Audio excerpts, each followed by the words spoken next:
Welcome to the Raw and Unscripted show with Christopher Rausch, where we help you overcome your self-created crap without the self-help fluffy bullshit. Now please welcome our host, Christopher Rausch. Da-na-na, da-na-na-na-na-na. What's up, ladies and gentlemen? Hey, welcome to the Raw and Unscripted show with Christopher Rausch, your place where I help you overcome your self-created crap without the self-help fluffy bullshit. What's going on, ladies and gentlemen? It is Tuesday night. It's 7 p.m. You know where you're supposed to be. Pacific Standard Time, 7 p.m., 10 p.m. Eastern Standard Time. Why are we on so late? Because we have language. Yes, ladies and gentlemen, there is a little bit of colorful language in the Raw and Unscripted show. Because why? Because we're adults and we speak that way sometimes. And if it's for you, great. And if it's not, then please excuse yourself and go watch another show, because this is all about passion, vulnerability, transparency, kick-ass, unstoppable excitement. That's what we're about here on the Raw and Unscripted show. No matter what we're doing, no matter what we're feeling, we bring it. And the point of this show is really to get to the raw and the unscripted facts and truth about what is holding us back in life. Really, truly, it's about seeing ourselves in a different form of light so we can become stronger, right? I talk about, overcoming your self-created crap without the self-help fluffy bullshit. And to me, that means that you got to get out of your way. And how do you get out of your own way? You get out of your own way with the truth. You get out of your own way when you have enough pain and enough leverage in your life to make the transition from being comfortably miserable to being, oh my God, I'm going to be kick-ass unstoppable. I'm going to have confidence. I'm going to go after my dreams. I'm going to stop with my excuses. I'm going to stop with putting off everything off until someday, right? If you guys are playing the someday game where you're hoping and wishing and praying that something turns out differently, yet you're not doing anything different, you're not getting real with your problems, you're not getting to the root cause of your problems, guess what, guys? You're likely to stay the same. And I hate to say that to you, but that is the truth.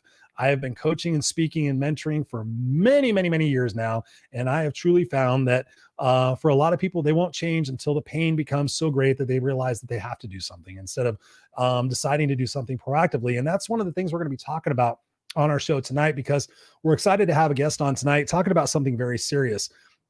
Through COVID, since March, and I've been doing my show for this Raw and Unscripted show I've been doing now for about 2 years. But recently, up until when COVID started, it's really been an opportunity to delve deep into some serious issues. And you guys know I love to have fun. You guys know I love to bring on exciting people who have done a lot of stuff. I mean, we had the unstoppable Tracy Schmidt on recently. If you did not see that broadcast, please go back and watch it. I promise you, you will be inspired. The unstoppable Tracy Schmidt. It was a few episodes ago. You guys can check it out on my YouTube. Let me know if you need the link to that. But tonight we're going to be talking about mental health. We're going to be talking about post-traumatic stress disorder. We're going to be talking about the seriousness of what has been happening with COVID and in our lives in general, and how we can reshape our perspectives to be positive, how we can reshape our perspectives to not be in a victim mindset. And I'm so pleased to have with me a dear friend of mine that I've gotten to know over the last few years, who is a tremendous advocate in the world of mental health and PTSD. I'm happy to bring on the show Jean-Guy Poirer. Jean-Guy, how are you, sir? I'm doing well, Christopher. How are you tonight? I'm doing good, man. I'm really appreciative of you being here. I know it's late there in Toronto. It's 10 o'clock there. So thank you so much for sticking with me and wanting to be live on the show. I know we could have recorded it, but I so appreciate you, brother, being here. And we got Crystal Rye already in the house. What's up, Crystal? Great to see you.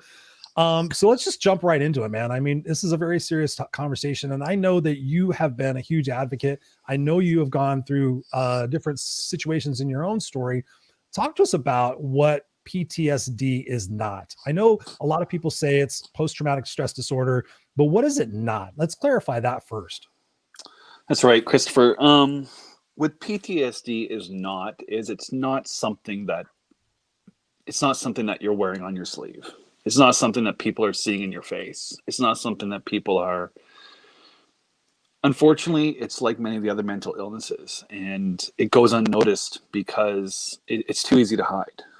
And it's something that I mean, we'll get into this later, but it's something where people feel the stigma that surrounds it, and they don't want to say anything. It's not whether PTSD is also not. There's no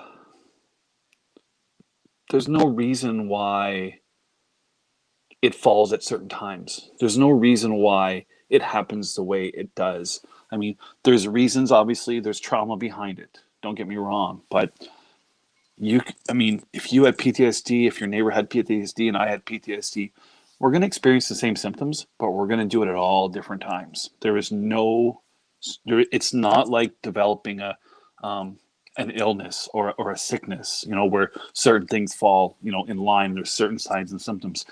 When it comes to PTSD, there's 17 signs and symptoms, and they're all over the map. That's a great point, man. And I appreciate you saying that, because that's one of the things that I really like to uncover is what something is and what something isn't. Talk to us about that experience for you. What got you into being an advocate for PTSD, and what some of your stories that you might have gone through? Well, I was diagnosed with PTSD back in 2017. I did 11 years on the fire department, and as you can imagine, we experienced all kinds of trauma. And unfortunately, what happens, and a lot of people get caught up in it, is there's not a lot of time to process, and there's not a lot of time to figure out what you may have seen and what you didn't see, and try to move on to the next call, because in 2 or 3 days or in a week, you're going to get another one. You're going to get slammed with another one, and no 2 calls are the same. Everything is different. Nothing's going to be anything. The only thing that's going to be the same is the fact that you're probably facing either a death, whatever it may be, something traumatic, somebody losing their house, whatever it may be. It's all traumatic. Let's face it. Anything you respond to at the fire department is a trauma to somebody. You're responding to people on days where they're having probably the worst day of their life, right? And you're part of it. I always joke around with a lot of guys where, yeah, you get to drive the big red trucks and you get to run the sirens and the lights, but you're not going to birthday parties. You're not going to anniversaries. You're never going to anything that you don't know where you're going. You don't know what you're doing a lot of times. And unfortunately, the trauma catches up with you. And like I said, you put it behind you, you put it behind you, you put it behind you until one day things start changing for you. And that's what happened to me back probably in early 2016. I was a year before I got diagnosed. And you start noticing some small changes. You start noticing some changes in the way you behave. You start noticing some changes in your memory lapses, and you look at a lot of times you look at, I looked at my age and I'm like, well, I'm just getting older, whatever, you kind of chalk it up to different things. And then other things start kind of falling apart a little bit slowly. And I think the worst part of it all is there's nothing you can do to, at first, before you're diagnosed, there's nothing you can do to alleviate these symptoms. It's not like you can take an Advil and your headache goes away. Or, you could, go get some fresh air and you feel better about something. You don't know what's happening at first. What are some of those symptoms, Jean-Guy? Yeah, well, some of the symptoms, like I said, the first one that a lot of people notice is either anger or irritability. Those are kind of two that go hand in hand. And those are ones that anger is a big one. People will notice that their behavior changes. They become irritable. They become a little more tense. They react to things a little bit differently than they used to. They lose their patience. Another big one for me was memory loss. I worked in a field for 15 years prior to being diagnosed. And I knew everybody's name. I knew everybody's phone number, for crying out loud. And it's very embarrassing when these people start coming to the counter and you don't remember their name. Wow. And it's not, we can get into all the different signs and symptoms, but a couple big ones are the memory loss is a big one, anger, irritability, and then other ones start following suit. Once you start getting into them, you develop, the panic attacks or the nightmares maybe, or the flashbacks. Like I said, you run through them all, and it's a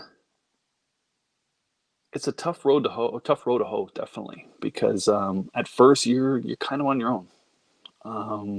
You're kind of on your own because you don't want to come out and say anything to anybody right away, because you're trying to figure it out for yourself. And to be honest with you, everybody goes through this, is you're pretty much denying it at first. And it's not right. I won't go back now. If I had to go back now, that would be the last thing I would do, obviously, is deny it. But yeah, it's there's a lot of things that follow it, and it's like I said, there's no pattern to it. There's no, you could be having great day, great week, and all of a sudden, even nowadays, even a few years down the road, I mean, I've gotten lots of help. I've helped lots of people. I can stream things a little bit differently now, and it's not a matter of, do you ever get over PTSD? No, you just learn how to deal with it.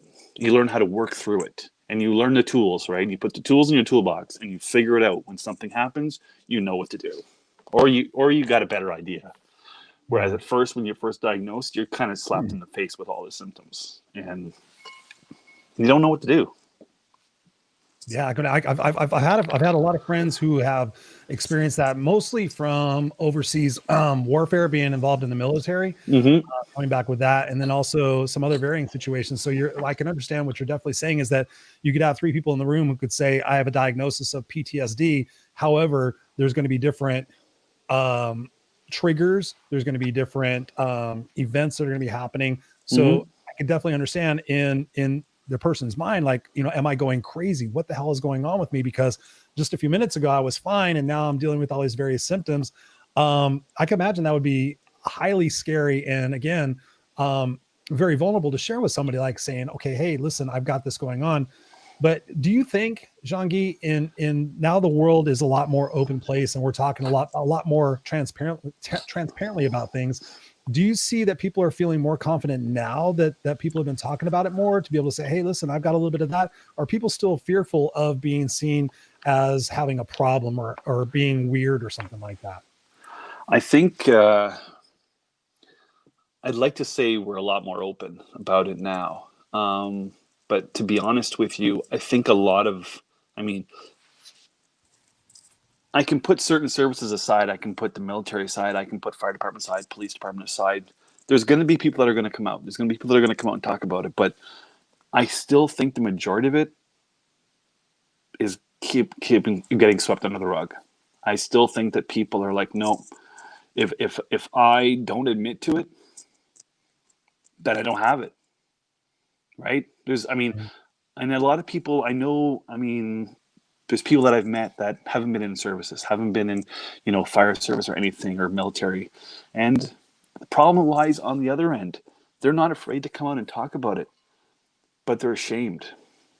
They're ashamed because they weren't in a service. They're ashamed because they don't feel, and I face this, I had people in my group that felt this way. Well, you were a firefighter. I just have PTSD because I lost a relative. It doesn't matter why you have trauma. Trauma is trauma. It doesn't matter. It doesn't have any rules. It doesn't have any, anything. Should be no stigma attached to it. Just because my trauma is different than your trauma, it's still trauma, right? You can still get PTSD. It doesn't mean that. A lot of people associate it, obviously, at the beginning with military and shell shock, right? It came as shell shock first, and then it developed into, a little better term, I guess, PTSD. But it always stuck to services, and stuck to police, fire, EMS, doctors, whatever it was, military. And then kind of where my group steered to was, I was starting to realize there's a lot of people out there that aren't in an emergency field. They aren't in a service, and they're having the same problems that I'm having. So that's kind of where, we can go that way after, but that's kind of where the group started. Because I was like, you know what? It doesn't just happen to people. The problem is that it's happening to the service people, and those are the people that are likely not saying anything the most, right? It's the people that are down here every day that just think that maybe something's wrong with them because, they lost a family member, or they saw a family member pass away, and that's where their trauma from. And they don't feel as though, I hate to use this word, and I've told people to stop using it, but some people just don't feel worthy of it. You don't have to feel worthy of a mental illness. If you have the symptoms of the signs of the mental illness, then you have the mental illness. You can't wrap it around it's associated with certain people, because when it comes to PTSD, it doesn't care. It doesn't care who it is, and take yourself, for instance. You could have had trauma in the past, 20 years, that you could have faced the exact same trauma as I did, and you'd have no problem, right? It's all how our brain processes it. It's all how our brain tries to process it at the time. And if it doesn't, it just kind of keeps it stored back there. And then after it just builds up and builds up, you just keep pounding the shit on and on and on and on and on. And eventually, it just flushes out and everything comes out and just hits you like a bag of bricks. And you start remembering things that you never thought you'd remember. And that's the problem with the memory loss. Between us, I would like to forget all the trauma, but that's the only shit that I was remembering. Right? I forgot all the important stuff. And I remember all the stuff that was causing the issue. But I say this thing to my group a lot of times, and as fascinating as the human brain is, it's not our friend a lot of times. It is not our friend. No, it is not there to make us happy. It comes up with solutions to problems where we're mind wanders and we come up with shit where we worry about, and it makes no sense at all. Our brain is kind of like a math equation. It needs an answer, and it'll come up with it. And that's the problem where a lot of us worry, and a lot of us get anxiety, and a lot of us, because our brains just are constantly fired up, right? And they're constantly geared up, and it could be for no reason at all. And you don't realize it, in my early stages of PTSD, you don't realize it in the fact that, you're going to bed at 3, 4 in the morning and you're getting up at 6, 7 because your brain is not turning off. Mm-hmm. It's not turning off, right? So it's, those are just a couple ideas, but yeah. No, I appreciate you saying that, dude, because, I asked you before we went live, I'm like, is there anything I can't ask you? And you said, no, I'm an open book, because I personally have struggled over the years. I'm much better at understanding it now. But like I said at the beginning of the show, my tagline was helping people overcome their self-created crap without the self-help fluffy bullshit. And sometimes I believe that self-created crap is the stories that we keep telling ourselves. Now, one thing I kind of want to understand from you, and because I don't know if I had it. I know I have a lot of trauma in my past from my past experiences. I'm very good at not remembering the bad things. Like I'm writing my book right now about me and my mom, or about my mother and I should say properly. And I'm having trouble remembering some of the most challenging stories and some of the memories. And I'm wondering, like, have I packed that away so well that one day I'm going to sit there, it's all going to come back to me. And down the road, I want to talk to you about alternative medicines to kind of help with PTSD. But, like you were saying, the vicious circle, like, okay, I'm feeling this anxiety, I'm feeling weird. And it just, we put ourselves in this potential vicious cycle. And, isn't it up to us to stop and break that cycle? Or is that something that somebody with PTSD just can't do? Well, that's the big problem, right? The problem with PTSD is your brain is working on overdrive, and it's fueling on this anxiety, and it's fueling on this panic, and it's fueling on all of this, and it doesn't give you a chance to just sit down and go, wait a minute, that stuff is not bothering me. It's not supposed to bother me. Yes, I remember it, but it didn't bother me at the time. Why is it bothering me now? And the more, it's kind of like when you dwell on something. The more your brain starts thinking about the trauma, the more it's like, oh yeah, I remember that. Oh, remember that. And the it just keeps, you start going down the rabbit hole. Just exactly. And it just keeps putting it on and on and on. I mean, we go back, I could say this till I'm blue in the face, but we go back to the point where if we had a switch and we could just turn it off, and we likely wouldn't have the issue we do with some of these mental illnesses if we could just turn a switch off for half an hour and go, okay. That's where we get into meditation. That's where we get into, relaxation and breathing techniques and stuff like that, right? And that works. But between you and I, it's easy to say, okay, Christopher, every day for a half an hour, I need you to meditate. Every day for a half an hour, I need you to do breathing exercises. But they're hard as fuck. They are a learned behavior. They are not just, I'm going to meditate today. It doesn't work like that. That is not how meditation works. It works in like 10-second intervals, right?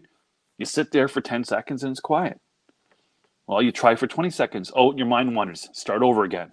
Mm-hmm. Work your way again. Okay, my mind wandered again after a minute. Come back to it again. And it's a tough goal, but it's something it's definitely helpful. But when it comes to, you talked about your trauma and you talked about, are you packing it away? You definitely could be. There's no rhyme or reason where you can say, you know what?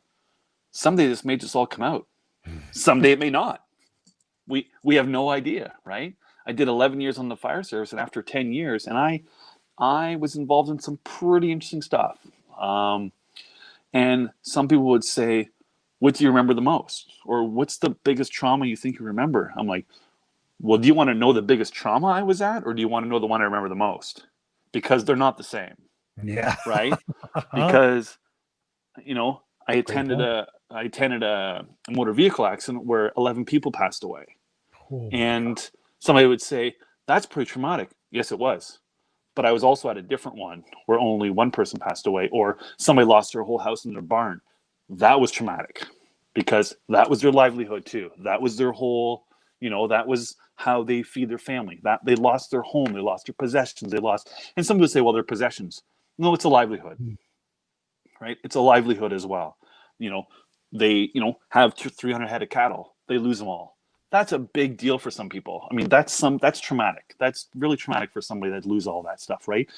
Yes, death is definitely traumatic, but unfortunately, when you're involved in some of these services, and you could attest to this with some of your friends overseas, probably, that you just kind of keep moving your way on, and you just keep kind of, okay, take a day or two to kind of get through that one, and keep moving on, right?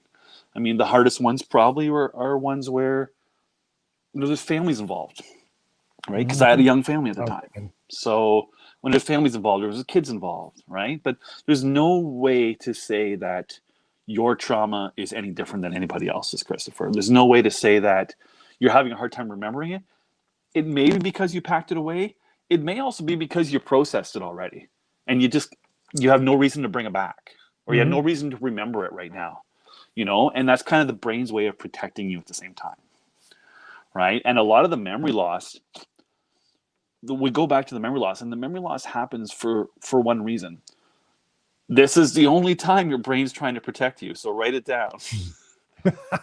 What your brain's trying to do is it's trying to block the receptors. It's trying to block the memory receptors, so you don't remember the bad stuff, right? But unfortunately, it doesn't. Your brain doesn't know trauma from the day you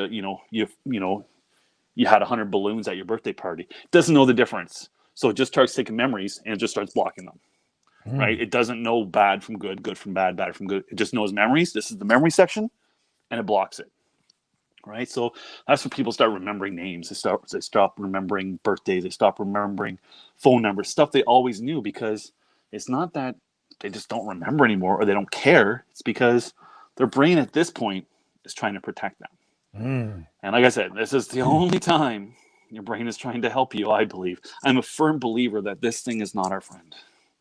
I've learned that over the years. I mean, I would agree with you, and I would also disagree at the same time, because it is what we make it to be. And I definitely understand, because my brain has not been my best friend most of my life, but through very, very committed, dedicated work, both with psychiatrists, sociologists, therapists, coaches, you name it, I have really worked very hard to, like you said, unpack my bags and make sure that I'm good. So I look at it as a sense of responsibility. And I have found people on all sorts of the spectrum with PTSD. I found the people that have been through major stuff, and they're like, yes, I've been diagnosed with it, but this is how I process, and this is why I choose to do it, and this is my regimen for tackling it. I know when I have a trigger, I know I do these 17 things, and they have a list, and they know they go to it, and they do it, and it gets them out of it. Whereas, and those same people will say, the other people piss me off, and they're just like, oh my God, I'm having an episode again. I don't know what to do. Somebody please help me. And I've had these people tell me this, and I'm like, okay, it's odd for somebody with PTSD to tell me that some of the people with PTSD are not doing their responsibility, taking their role as far as becoming healthier and stronger. What do you say to that? Do you understand that? Do you see that? Is there a reason in that, or is it just a separate I thing? see that. And that's a tough one to talk about, because I'm all about trying to, obviously we're here to try to help people, right? And we're here to, but we both know that when it comes to coaching, when it comes to helping people, when it comes to peer support, not everybody wants to be helped. Right. And I've come to the realization, and there's going to be people out there that are probably going to turn this off right now. And I do apologize, but some people just get stuck. I think some people get stuck and they get comfortable. We're humans. We like comfort. We like to be comfortable, right? But you and I both know if I sit on the couch every day and complain about what's wrong with me, nothing is going to change. Nothing is going to change, right? If you want to have different results, you must do different things, right? You can't do the same thing and expect different results. It does not happen that way. So for the people that I try to help, for the people that say, well, that's not going to work, that's not going to work, or I tried that for a couple of days. I'm sorry. I've been working on it for 3 years and I don't have it nailed down yet, right? So it's a matter of trying, but I've come to a realization and I give it my all. But there's a point whenever you have to say, I don't know if I can help them. I don't know if I can, right? Yeah. Because you and I both know you have to want to help yourself. You have to want it, right? Exactly. And I could have done the same thing. I could have stayed in my basement and, stayed on my couch and ate bags of potato chips all day and watched Netflix and just said, you know what? PTSD's got me, whatever. I'll just stay like this for a while. Why? I mean, I'm sorry, this is a topic where it kind of frustrates me at the same time, because if you're complaining about it and you want to change it, I can't make you change it. I can't do that, right? Only you can change it, right? And it's tough because it takes a lot of work.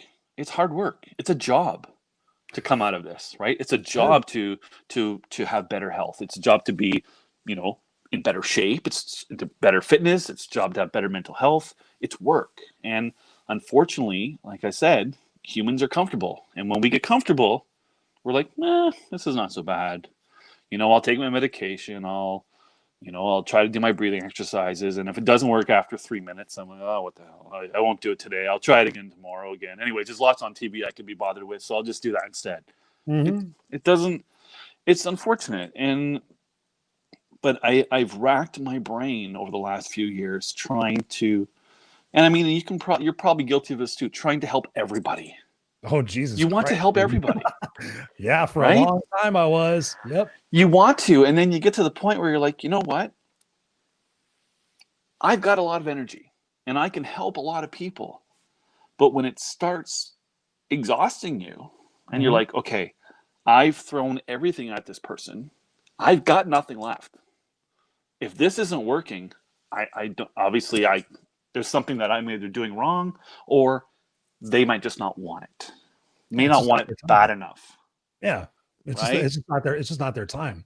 It's not their time. And it's true. Not everybody's ready. And not everybody, I mean, we talk about this in our group. We talk about, some people be like, well, you're a lot further along in your journey. No, I'm not further along.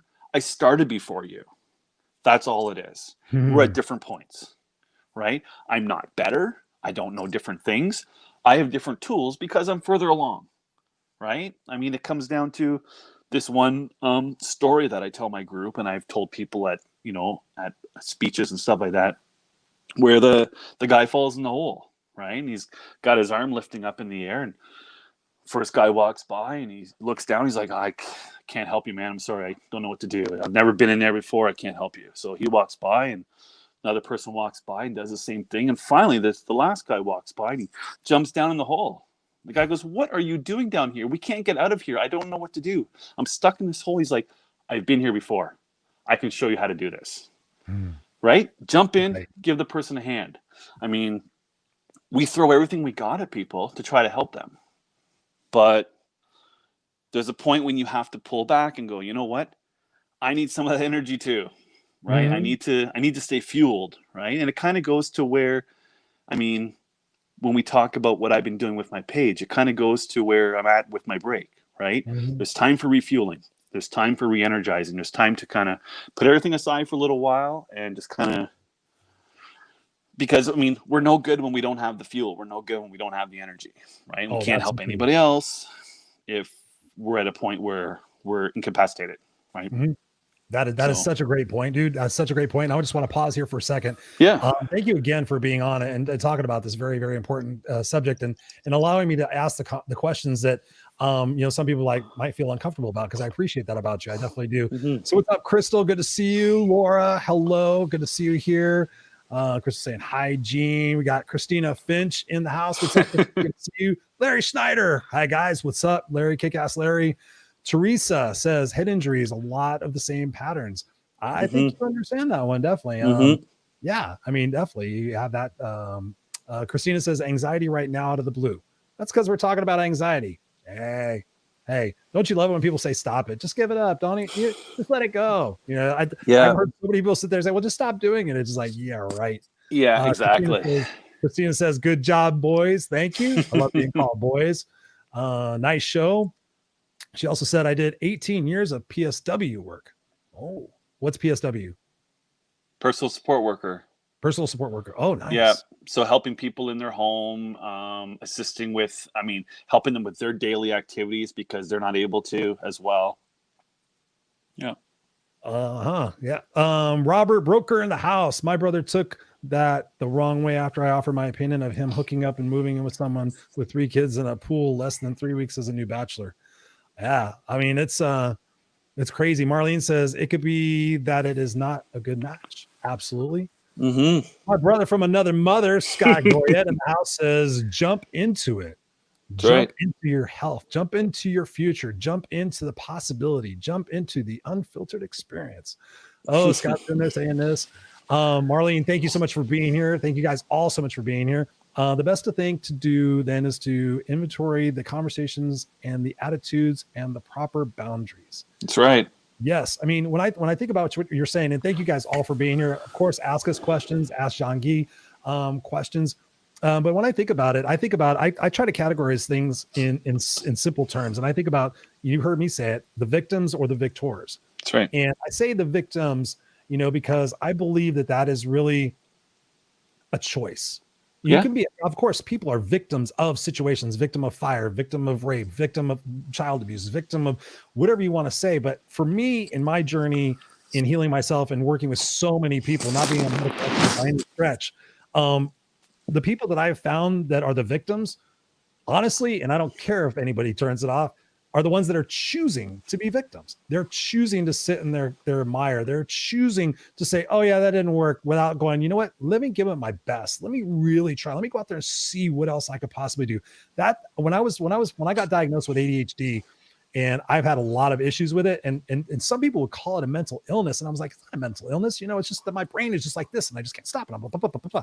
And, I sat there and I went through and I started researching all the different opportunities. I started going to therapists. I started doing exercises. I started taking medications, trying them out. I started doing all these different practices. Like, what do successful people with ADHD do? And I learned different tactics and strategies so that I'm not as bad as I normally would be. So I look at that as that I'm a victim of a situation, but I'm not a victim of my choice to get out of that situation. And my question to you, because I want to talk about the support group you do, the Truth Behind the Smile. What makes the difference between somebody who has a diagnosis and chooses to do something different and get out of their own way and still be a healthy member of society versus the people who don't? Have you found that there's a correlation between the way their parents were? Have you seen some sort of correlation where people identify with it and they get out of their own way, and people just sit there and go, oh yeah, I've got that? You know what I'm saying? No, I don't. I haven't found a correlation, but I think I honestly think it's a learned behavior. I think what it is learned helplessness. Is it learned helplessness? I believe so. Okay, good. Exactly. Is if it wasn't PTSD, maybe that person's been through 15 jobs as well. Maybe it could be lack motivation. It could be lack determination. It could be lack confidence. It could be a bunch of things, right? There's so many things that convolute our minds where we're like, that make us think that we can't do things, right? And that's where the whole mind over matter comes in. And that's where the whole train your brain, right? Train your brain to, you're in charge of this, right? Yeah, I could sit here and be a victim of this, or I could start a fucking PTSD support group and I could do something about it, right? That's the difference. Mm-hmm. I tell my group, I'm not saying everybody go out and start a support group, because it's not the easiest thing to get going. But what I'm saying is do something different, right? So you have PTSD. Okay, fine. Change something you're doing, right? Well, I'm on medication all the time. You know, it makes me sleepy. Okay, fine. Do things at home. Do something different. Change your routines. Change something different. I'm not saying going off your medication. I'm just saying adapt with it a little bit differently, right? Go off your medication? No, not unless it's directed by the doctor, right? Is there other opportunities? Is there other things you can do? Sure. If you're sleepy, I mean, for myself, the first few months after being diagnosed, I kept working. And then I eventually had to leave my job because you just become so overwhelmed and you can't focus. You can't get your work done. You can't stay on track, right? So then I'm at home. And now, like most people would say, well, you know what? It gives you time to think. That's the last thing I needed was thinking. I know. I'm like, no, yeah, don't need to think anymore. That's the problem I'm in now, is I'm thinking too much. I don't need to think anymore, right? I need to learn to be stronger than this thing. I need to learn to use it in a different way. Because it comes down to, it goes back to what you're saying, the victim. I think some people, no matter what it would be, they're always comfortable in the victim situation. And I'm not saying they're looking for pity. I'm not looking for support. I'm not saying that. I'm just saying it's probably you know what? I don't have it in me to fight this. Hey, I've been there. But I'm going to tell you what, for the people that are watching, if you don't have it in to fight it, it's going to be really shitty, because I've been in the situation where I didn't have me in to fight it. And if you don't go get the help you need, don't worry, you're not going to be here to fight it anymore. I'm sorry. It's a very touchy situation. But when you get to the point where you're at the bottom, and I've been there a couple times, but that's when people need to step up. And that's when people need to use the last ditch effort they have and get into the doctor, get into the hospital, get in somewhere. Because, I mean, for myself, that was where the truth behind a smile was created. It was created from my mental health fucking room in the hospital. That's where it started. I had a sheet of ideas all jotted down. And I'm like, what can I do? I can't let this thing consume me. Right? And it's comes down to, like I said, being stronger than this. Being strong. Yes. I mean, that's why I have this tattoo on my arm. It says, what doesn't kill me only makes me stronger. I went out and permanently inked it on my arm. Yeah. So that I can sit there and tell people like Chris, you don't understand. You've got it all figured out. You're always so positive. You have all the answers. You're so happy. You're so energetic. You're so enthusiastic. I'm like, you see me 1/100th of the time that I'm alive. And you're making an assumption about when you see me. Of course, yeah. I mean, for the most part, I am a very happy, energetic person. However, it doesn't mean that I don't have the opportunity to go zooming down a rabbit hole and cause myself all these physical responses, anxiety, stress, and which can lead to, okay, I'm going to go do short-term gratifications to ignore my problems. I'm going to go have a drink. I'm going to go have some pizza. I'm going to go, shop, or I'm going to go, play sports or whatever it is. I'm not going to deal with that. Like you said, sweeping it under the rug. But ultimately I look at it this way, life is a series of tests and opportunities. And I believe that life is a chapter, like in a book. And so you're going to go through various tests and opportunities, just like you would in a school book or anything else. You're going to read the chapter, you're going to do the work, you're going to pass the test, you're going to go on to the next phase. Scott and I were talking recently, and he uses the analogy that life is like a video game, and there's a predestined ending to that video game. And it's up to us when we make those decisions as we're going through life. Am I choosing to go through am I constantly choosing to do the same thing over and over again, expecting different results, which you said is insanity. Talk to us a little bit about, the Truth Behind the Smile group and some of the success stories that have come out of that, and what have been the key points as to why those people have been successful. I'll do that, but first I want to add to yours and Scott's thing about life and about it being a chapter and about it being a video game. And I look at it as a different way as well. I look at it as though our journey, you got to be careful what you're doing, and you got to be careful with the effort you're putting into it, and make sure that you're doing it, because you're probably writing the instructions for another person's journey. You're probably laying out a line. You don't realize it. And it could be years down the road, somebody goes, hey, I have PTSD as well. Can you give me a hand? You know, and you're like, hey, I know what to do, right? I did this 5 years ago, right? But you always got to be one step ahead of it. And you got to be, I do all of my support as if somebody's looking at me, somebody's watching me. And they're like, I'm keeping tabs on you, Jean-Guy. You know, I'm making sure that, you know, you're following the right regime, right? There's no right or wrong. I'm not saying that. But what I'm saying is I try to give, 110 to everybody that's willing to help themselves, right? Because I can't do it for them. I can give them all the tools I know and throw it at them, or one at a time and throw it at them. But it comes down to it, yourself with coaching. It's, if you put all your energy into it and you keep putting all your energy into it and it's just bouncing off, it's not helping you. It's not helping the other person. And like we said too, one of the girls or one of the ladies in the chat here tonight said, sometimes it's not a right fit. Sometimes it's just not the right mix, right? So getting on to the truth behind the smile. What happened is the truth behind the smile started as a Facebook page. Like I said a few minutes ago, I got the idea whenever I was in the hospital, because I thought, you know what?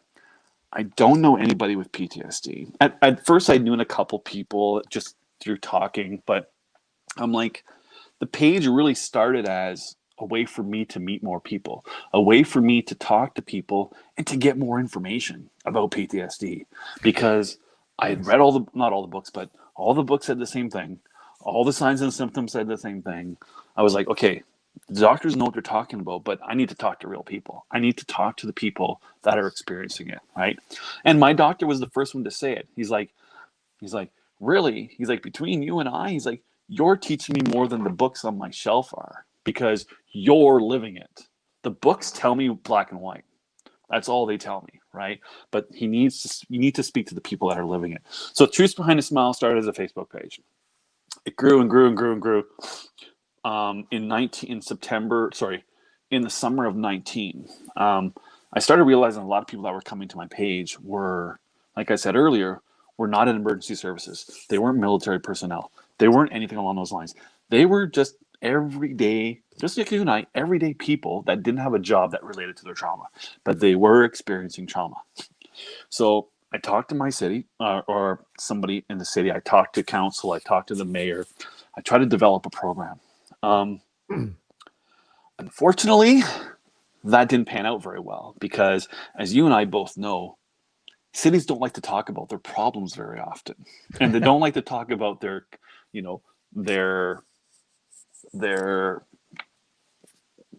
city. I guess I'm looking for the wrong word, but they don't like to talk about their people that way. They don't like to show that they have problems. So I went a different route. I just went to the mental health unit, and the people there's an organization here that looks after a couple different townships, a couple different counties. And I went to them and I said, this is what I'm doing. I have a Facebook page. I want to start a PTSD support group.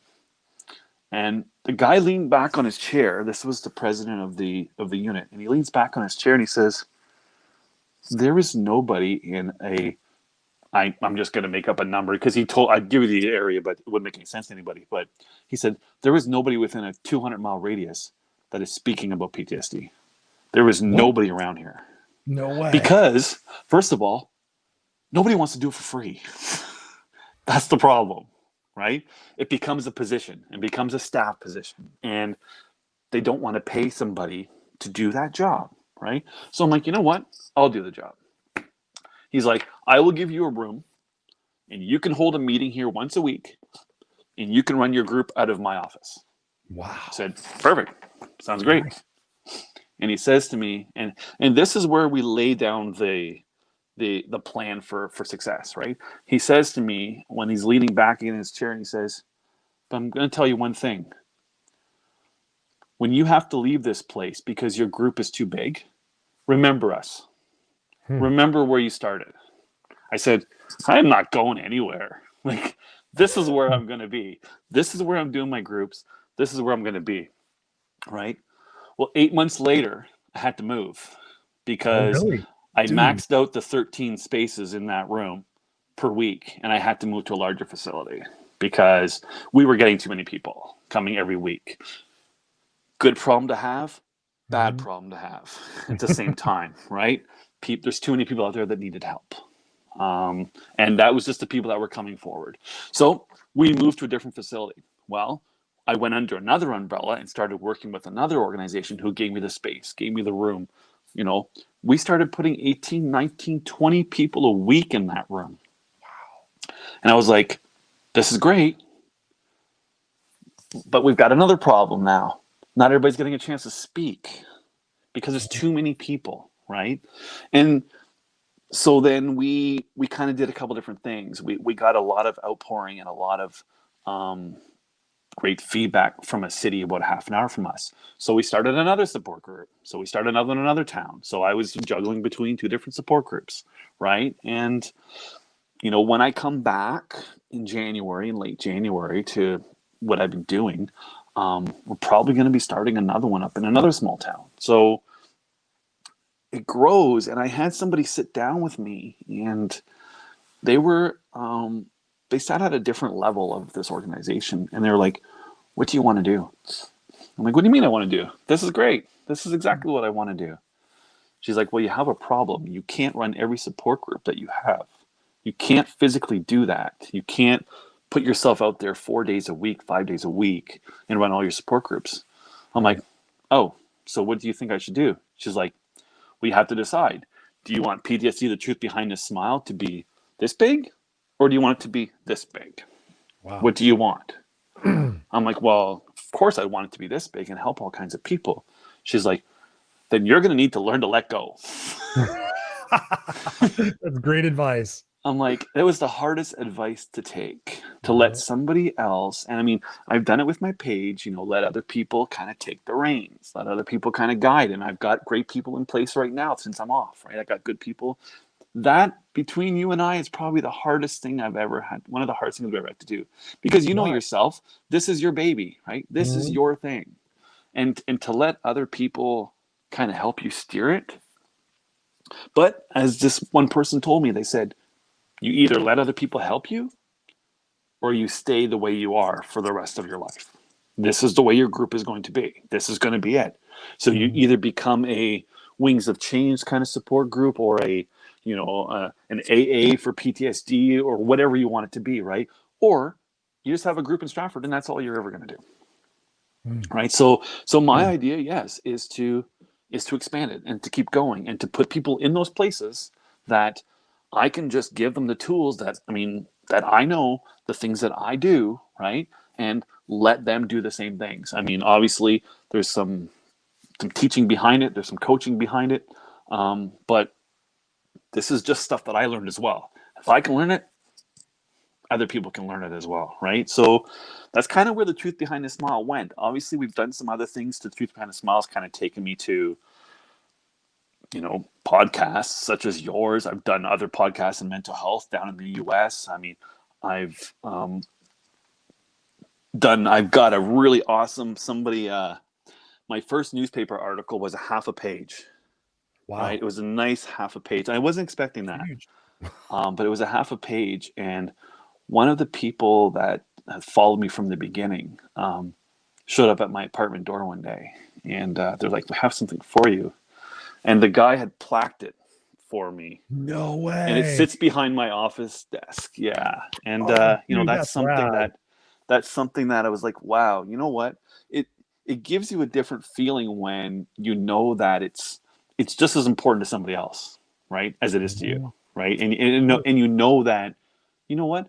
I think I do touch people once in a while, right? You know, you do this job, right? Or you do the advocacy and you talk to people and you talk to all kinds of people and you do the podcasts and the radio shows or whatever. And you're like, you tell the same story, right? You talk about the same tools, you do the same thing, and you're like, oh, this is just what I do, right? And then once in a while, somebody knocks on your door and hands you something, and you're like, I'm doing it for the right reasons, right? You're doing it for the right reasons. But no, the support group is, would I like to be in, 20 cities? Of course I would, right? Who wouldn't want to be there? Who wouldn't want to? And, I get a lot of people that ask me, where'd the name come from? Why the name? Or where'd you take it from? Whose name is that? Why'd you use that slogan? Really? And I'm like, it just Tell came the to fuck me, right? It just came to me. I'm sitting there and I'm like, the truth behind the smile. Because with PTSD, I love it. you're fake as fuck, right? This is it. Not for me, but obviously, but this is it. You can hide so much, right? And what we get down to is, the truth behind the smile. But behind the fake smile, what is going on? And that's what we focus on, right? And that's kind of where the name came from. And the name came to me, obviously, in the same places where the page came. But yeah, it's all happening for a reason. It's all part of your story. It's all part of your journey. It's all part of what you're supposed to be here advocating, just like me, we all have messages and purposes that we're supposed to be here advocating and learning and teaching and sharing. That's why I put that tattoo on my head. I'm like, okay, I can't go back and be a victim. I can't go back and be, because otherwise, I have the belief that I'm going to come back in the next lifetime and have to learn these lessons anyway. So for me, it's about just that constant progression. That's why when people sit there and say, Chris, you talk about being unstoppable. What does that mean? I'm like, unstoppable is super easy. It's just don't stop. You have to keep going no matter what it is. You're going to get through it. The bad days, the bad weeks do not mean a bad life. A bad year does not mean a bad life. 2 years ago, I had 2 years where I was like, people probably wouldn't recognize me. My attitude was bad, but even I knew at that time. I took a break from coaching. I didn't coach because I can't do that if I'm not being congruent. And I was just like, wow, I'm so thankful that I'm going through this shit because I'm going to figure it out. I know I'm going to figure it out. And when I figure it out, I'm going to go help other people go through that same stuff. Like leaving my corporate career last year, I've had more people reach out to me like, Chris, I want to do that. How do I do that? I'm like, let's do it. Let's figure it out. I want to touch on something really quick because I want to respect everybody's time. I know you're in Canada. I did a little bit of research on this, and I'm very keen on your perspective on this. Psilocybin has been shown very effective in a single dose for not curing PTSD, but I guess really shifting the body's chemistry and the mind's perspective on trauma. What is your knowledge of that? Do you have any knowledge of that, of the studies that are going on right now? I have some. I've been doing some reading on it, obviously, while I've been off. My kind of like legalizing cannabis, kind of like medication, kind of like everything else. If it works for you, go ahead. Do what works for you, right? My problem is, and this falls in line with obviously the medication, and I used some other methods for a while just to kind of put myself away, right? Just to kind of try to forget and try to get through the day, right? Because like we said, when your brain's functioning on, 200%, there's not a lot you can do. You are so mentally drained when you feel this way. But a lot of these things, my opinion on what you talked about and using these different tools, I guess, or these different methods, I'm afraid that it's only temporarily tricking us. It's only temporarily. It's not, it helps you get through the day, just like the medication. It helps you get through, but unfortunately, you need to use that in conjunction with other methods. Absolutely. You need to go to a counselor. You need to see the doctor. You can't sit there and get high every day and think it's going to stop, because that's the part that bothers me. And a lot of people get stuck with, well, I need my cannabis. Okay, do you need that much? Do you really need it? Or are you just used to it now? And that's what's getting you through every day, right? Because believe you me, I used the stuff as well years back. I was using it to kind of cope. But I got to the point where I was like, it's too easy. This is too easy, right? I need to do the work. I need to still do the work. And that's what I'm afraid of, is take the medicine, do whatever it takes to get you through the day.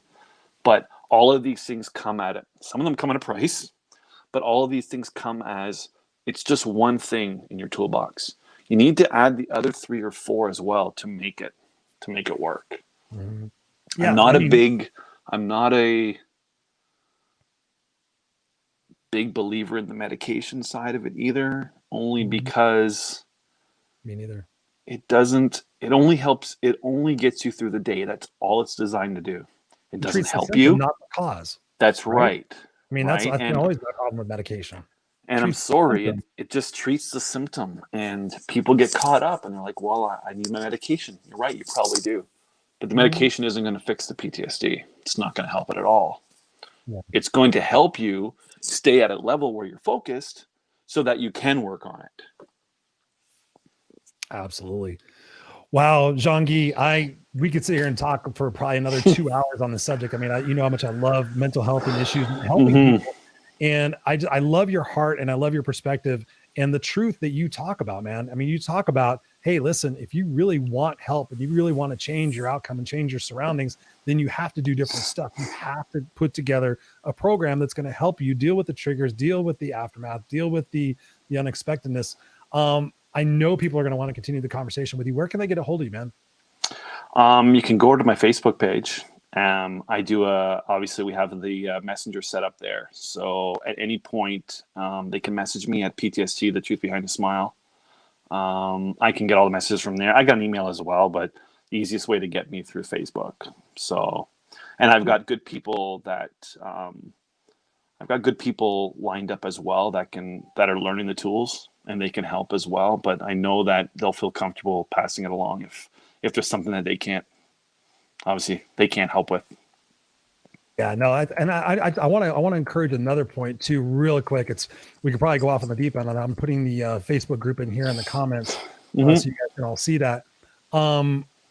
Is that one thing I learned in my health and my growth, seeking out medical attention, seeking medical advice, is that I've seen probably 20 different therapists, psychiatrists, different medical professionals related to mental health and my growth and processing trauma in the past. And the one thing that I have found that I really emphasize to people is the fact that, people say, oh, I've been to the doctor before. Okay. How many doctors did you go? I went to 2. Well, sometimes you may need to go to 6 different doctors. I mean, I used to go to therapists and I'd walk out of there helping them. I mean, I'd walk out there coaching them. They were trying to help me and like, oh, thanks for coming by. And I'm like, yeah, you're good. But nah, you got to find the solution. You have to go out and have that perspective. Dude, I can't thank you so much. I mean, we got some great comments in here. Marlene says, I am clear to say that I recognize my own PTSD and my protections and reactions. It is something that it took a long time to separate from what the present really is. Awesome work. Awesome work. It is really hard to leave an ingrained and familiar reality, even though it is not safe from a survival's point of view.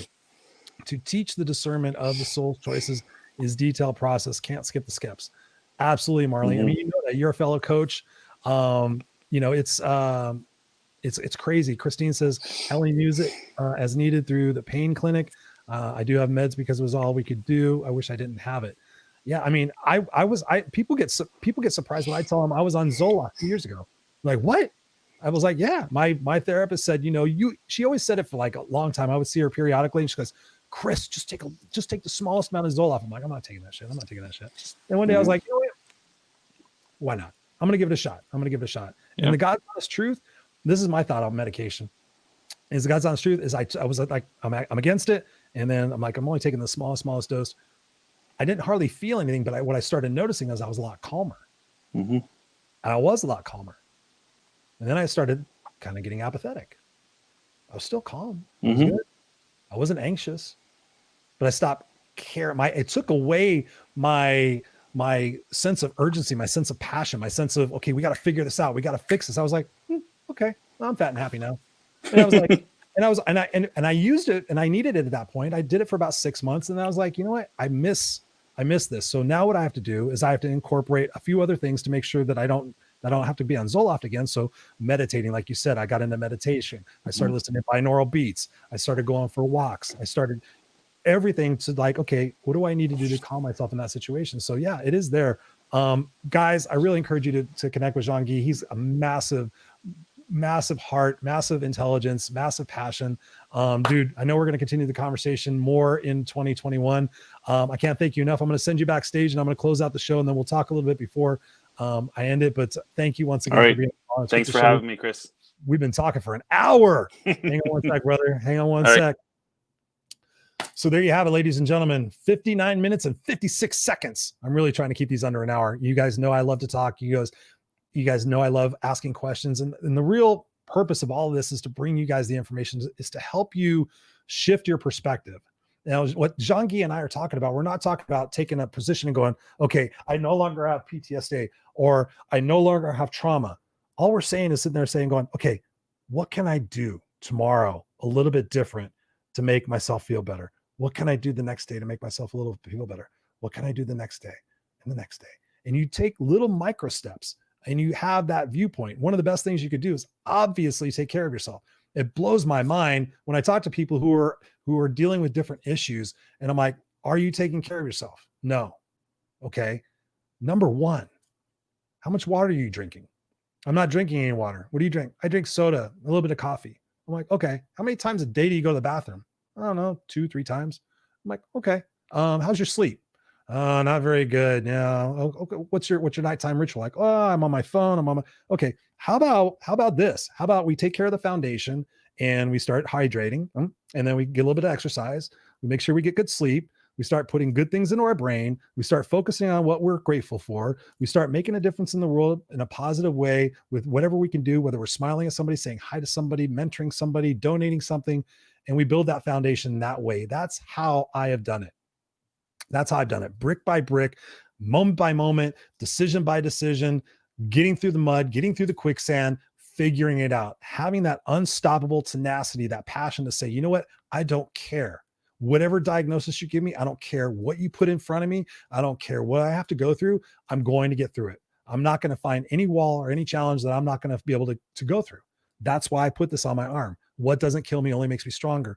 You have to have that mindset. But like Jean-Guy said, and I have experienced personally, it's one of the biggest learning lessons I had to go through in my life, was just because the teacher shows up and just because the teacher is ready to teach doesn't mean the student is ready. And that all comes up to you. That all comes up to you. Either you deal with your situations and you deal with your issues and you deal with your problems now, no matter what they are. If they're related to PTSD, they're related to money, they're related to relationships, they're related to infidelity, to addictions, whatever it might be. You have to look at yourself in the mirror every single day and say, hey, is today the day I'm going to deal with this? If not, hey, that's okay. That's one more day that you get to look back on the rest of your life and go, shit, wow, where did the last 10 years go? Yeah. Oh, where did my life go?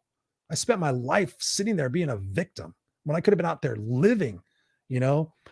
Guys, you have to ask for help. You have to ask for assistance. You have to reach your hand out. Say, hey, listen, I don't have it right now. I don't got it. I need some help. But guess what? As soon as I get some help, I'll be the first guy that's going to be raising my hand and saying, hey, come on. Like Jean-Guy said, come help the person out of the hole. We all have to do that together. And it takes that responsibility. It takes that perseverance. I mean, I could show you my books all over the place. I have committed to that. I still commit to that every single day. I have a coach. I have accountability partners. I have mentors. I do this every single day. I work on myself. It is a constant work in progress. You're never going to get to a spot where you're like, oh, well, I'm glad that's over. Now I can relax. Never. It's never going to happen. You're constantly going to be challenged. This is life. I was talking with my mother-in-law who's living with me right now. Earlier today, we were talking about age. She's 78 years old. And I'm like tripping out. I'm going to be 52. And like, oh my God, this is going on. And she goes, yeah, as you get older, it's crazy. Your windshield starts becoming your rearview mirror, and you start realizing the things that you recognize are fastly going away. And I don't want that for you guys. I don't want you guys having regrets. You guys see my Facebook posts. I always talk about no regrets, right? What are you going to do today? What can you do tomorrow? And what can you commit to? And first and foremost, make sure the people in your life are supporting you. They don't want you to be a victim. Of course, we sit there and say, misery loves company. Stop being around miserable people and you won't be miserable either. I love you guys. Hey, we're coming up on the end of 2020. I can't say enough great things about you guys. I sure so massively appreciate you. Mark Gasser, what's up? Chris, Marlene, Mark Rodriguez. Thank you so much. Mark says, Christopher Rausch, keep on bringing the fire, brother. We appreciate you are a value creator. Yes, thank you, brother. I so appreciate you. Marlene Sanchez says, Si no mi mata mi hace invincible. Yes. That's my Spanish. I kind of suck at that. Angel, what's up? Angel, have a great evening, Christopher and Jean-Guy. Thank you so much for being here. Thank you guys. Robert Broker, you are awesome. Thank you so much. I go back and read your comments and I do comment on them. Thank you so much. And stay kick-ass. Look at 2021 as an opportunity for you to bust out. Look at 2021 for an opportunity for you to break old habits and old cycles. That starts with a decision. That starts with a commitment. That starts with an investment in the fact that you're going to do things differently. Start tomorrow. Don't wait until January 1st or January 3rd. Start tomorrow on investing in yourself and being yourself. And if you need any help, of course, you guys know what I do. I'm the No Excuses Coach. I got group programs. I got singular programs. I got all sorts of stuff. If and when you're ready, that's what I offer you guys. All right. I love you guys. Stay kick-ass, stay classy. Have a Merry Christmas. Have a Happy New Year. I'm still going to be here next week. Next week, where are we at? So today is the 22nd. So the 29th. Yeah. Tell me what you want me to do on the 29th. What kind of show do you want me to do? Do you want me to have a guest? Do you just want me to? I'd love to have all you guys on here. That would be fun. But anyways, I got to run. I love you guys. Stay unstoppable.